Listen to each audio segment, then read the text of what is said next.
Je me souviens de notre première rencontre. C'était il y a presque 4 ans. Après une semaine de travail intense avec des collègues et amis, on a décidé de décompresser en s'en boire un verre au bar Lacrimosa le samedi soir. Nous nous amusions quand une de mes amies me fit remarquer qu'un bel homme me regardait. J'ai tourné la tête et je t'ai aperçu. Quand nos regards se sont croisés, nous avons tous deux rougi. Ses amis et les miens nous ont laissés pour que nous puissions discuter et faire connaissance tous les deux. Nous avons parlé des heures, mais hélas, le bar allait fermer et je devais partir. Je t'ai donné mon numéro, mais honnêtement, je ne m'attendais pas à ce que tu me rappelles, vu que côté cœur, j'avais eu beaucoup de déceptions amoureuses. Mais tu m'as rappelé le lendemain, car tu voulais ou du moins tu espérais qu'on se revoie. J'ai accepté. On a eu plusieurs rendez-vous pour aller boire un café, aller au restaurant. Après un mois, tu m'as déclaré ta flamme et nous nous sommes embrassés.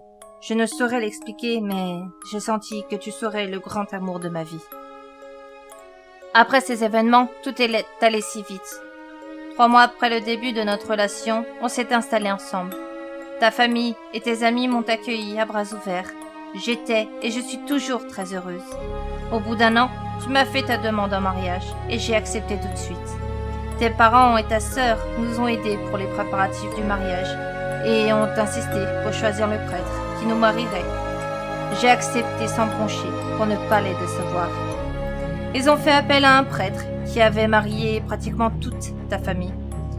J'avoue avoir eu peur en le voyant la première fois. Il était maigre, limite la peau sur les os et le regard vide. Le jour du mariage était arrivé. Nous avons eu une belle cérémonie, mais une chose m'avait interloqué. En effet, après l'échange des vœux, le vieux prêtre m'avait demandé si j'acceptais de te jurer fidélité dans la vie comme dans la mort. Enfin, surtout dans la mort. J'étais devenue toute blanche en entendant ces paroles, mais le vieux prêtre a souri et m'a rassuré que ce n'était qu'une petite farce.